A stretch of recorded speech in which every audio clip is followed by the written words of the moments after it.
Are you a business owner stuck in fear, doubt, and worry about what the marketplace will look like in the future? Then this show is for you. Strap on your seatbelt and get ready to disrupt and innovate. Here's your host, Lisa Levy.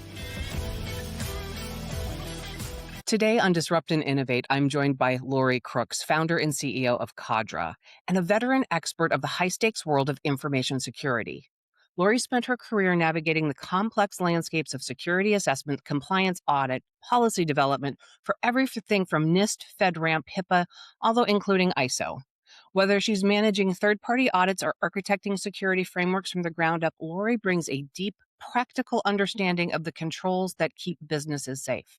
So let's get ready for a masterclass in building a resilient security posture in an ever-evolving digital age. Lori, welcome to the conversation. Thanks, Lisa. Happy to be here. I am thrilled to have you with. This is a conversation that leaders need to understand the impacts of. So would you describe for us what it is that you're doing today and why it's so important now? Sure. So what we're doing today mainly is been helping either DoD contractors or software companies that are trying to work with the government become compliant with either CMMC or FedRAMP. And if those are acronyms that you're not familiar with, don't worry. That means hopefully you're not in this confusing space, but that's really where we are, is we're trying to help organizations be compliant with those so they can better serve their customers and work and win those contracts. It's important because it's cybersecurity at the end of the day. It's protecting the data that these agencies have, that these software companies have, and making sure that it's safe and secure and trying to, knock on wood, prevent any breaches from happening down the road. Controls are a huge part of the work that my team does. We sort of bury it underneath other things, and we don't talk about the fact that we leverage the COSO framework to ensure that we understand that we're mitigating financial risks and data risks and all of these things for our clients. And so I really love that you're here to have this conversation with us, because your target client base is trying to do business with the government, but the principles that you're working with are things that all businesses really need to be thinking about. Even if FedRAMP isn't in their reality, the idea of the information security and the cybersecurity elements are really important. So for business leaders more generally, broader in scope, why do they need to know about these things, and what does it mean for their businesses if they don't? Definitely. And we do work with a lot of businesses that are on the CMMC and FedRAMP space, so we can also help there as well. But it's important for those businesses because, like you said, there have to be certain controls in place to protect financial data, to protect personal information that they might have, territory information that they have. So these frameworks like COSO or NIST or even SOC really help organizations figure out a framework to build their cybersecurity program on. It goes through basic cybersecurity controls and principles like making sure passwords are in place and making sure access is limited, making sure data is encrypted, even comes down to physical security. If you still have a physical infrastructure and not in the cloud, even awareness and training is part of that. It's important for organizations to understand all this, that it's not just technology, it's people-based, it's process-based, and it's operational based as well. And so the connection to the things we talk about here, we talk a lot about people plus process times technology equals growth and scale. In this area, we're really focusing in on that process side and the controls that connect people and process and technology. Businesses don't always like to think about the controls, but they're really important. One, and this is not a cyber example, but it's the one that is always in my head. In the accounting world, we have requisitions, we have purchase orders, and then we have the documents, the receiving documents, right? Those three things match, and a payment can be automatically authorized. That's an automated control that exists in most businesses today where we're using, ERP type solutions. It's an example, but the controls are so much more important when you're in a business that is leading with technology. You were talking about software companies when their entire offering is digital. Being able to, I'm going to go with trace a transaction from inception to completion becomes really important. Talk a little bit about how controls work inside of software. Sure. So for the example, we can keep using that It's important to it's important to kind of follow through the process. So even though it's an automated control, you want to have checkpoints on an annual basis or even more frequently to sample some of those transactions to make sure that it actually processed from beginning to end appropriately. And that's where sometimes internal auditors come into play, external auditors, or if you have a compliance team, they're the ones that are taking those automated controls or even the manual controls and testing to make sure that they're working properly, because sometimes you don't know on the back end, things could have changed. ERP system might have changed a little bit and they might have forgotten to inform you that they made changes. So it's important to kind of monitor those and test those from a control side and a cybersecurity side on top of it. So you want to make sure that the people that have access to that control is appropriate. And that's another thing that you should be checking on a regular basis as well. So a lot of different ways to kind of take that and put those controls in place. Thinking about this from a perspective of a non technical leader inside of any organization, are there symptoms or things that they might be seeing that might be triggers to ask questions around? Are we using the right controls? Are we doing the right things? Are things operating as designed as they should be from that cyber perspective and from just control of process perspective? Sure. We see a lot of a lot of triggers come from like customer contracts, honestly. I always would prefer for cybersecurity to be in the conversation earlier as teams are building the products and the environment. But unfortunately, it doesn't usually happen that way. Usually, the business manager's like, my business now has to comply with this in order to win this contract. That's typically where we start getting involved. And so then we have to have backtrack and be like, do you have these controls in place? If not, then you need to put them in place. And, that's usually going to cost a little bit more money than if a manager is starting at the beginning and just saying, hey, we want to make sure our data is secure from ground up. Let's build the foundation with cybersecurity in mind. And it's going to be cheaper in the long run. It might not seem like it, but it really is going to. So what you've just talked to right there is one theme that we hear a lot across all sorts of different I'm sure. conversations, and that being the most disruptive means actually being very proactive and planning completely at the beginning. And so, audience members, I'm sorry, but everything we've ever talked about on this show is better if you do it earlier in the Yes. process. It's hard, it's sad, and it is so incredibly true. Lori, you have a long career. You've done a lot and worked with a lot of different organizations. What was the catalyst for you to step off and to form Cadra and become an entrepreneur in your own right? I think I always wanted to become an entrepreneur in the back of my head. Honestly, I'm probably not good with other people managing me. I've always been sort of independent and a self driver. Um, and I think, I had a boss years ago, probably about 15 years ago, that made us sit in our chairs from 8 to 5, even though we weren't doing any work. And I know that's a common thing, but that's where my mind is like, why am I doing this? So I think at that point, it started forming in my mind of, am I going to be able to do this the rest of my life? No. And so then I, did a little bit more work for other people, kind of saw how things went, and then decided to kind of, at that point, it was a mutually agreed upon time to transition from the previous client to subcontracting on my own for a Department of Defense contractor at that time. And then from there, I was like, well, fine, let me, try to keep doing this by myself and see where it goes. And 8 years later, here we are. I have a small team of employees and contractors that work with me now, and we're just trying to grow and help organizations as much as we can. So it's been a fun and challenging journey.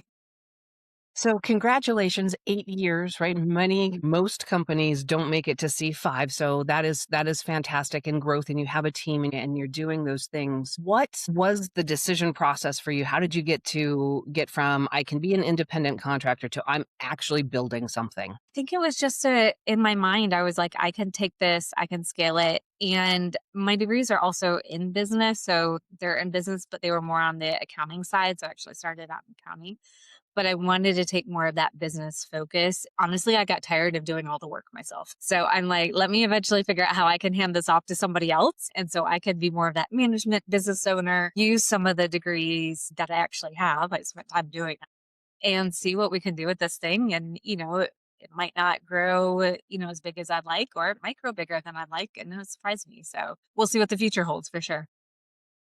And it's always that's the interesting part of the journey. Where is enough? Is there something called Mhm. too much? And yeah, every business and every owner and leader defines those over time for themselves. Would you talk to us a little bit about your growth journey and as you were building and growing a business, some of the roadblocks that you might have encountered and how you worked your way through them? Yeah, so there are many roadblocks, I'll be honest.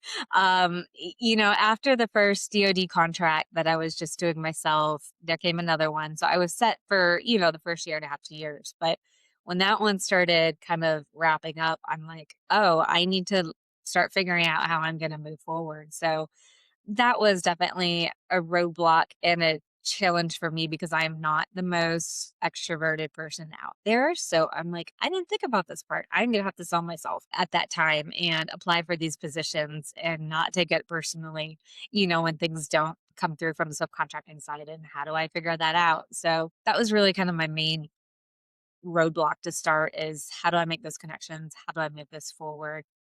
And I think from there, I sort of found my way through it. And then I started working heavily with one organization. They probably did like 90% of my revenue, which at the time was great.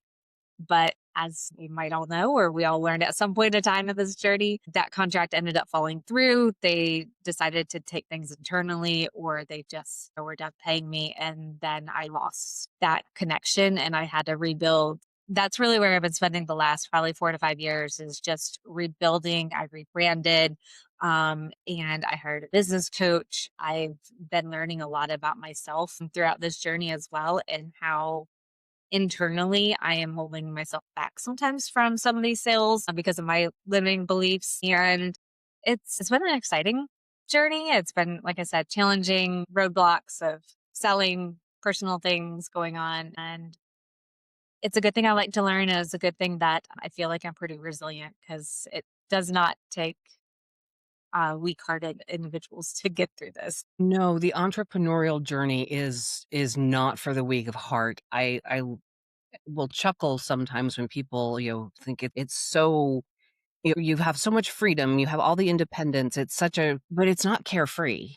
No, It's hard and selling is a theme that those of us who are owner operators all seem to face as that challenge because unless you were trained in sales, it's daunting, it's uncomfortable. If you are an introverted person by nature, it's terrifying because the first sense of feeling when they say, "Thank you, but no," it feels personal, and it's totally right. not.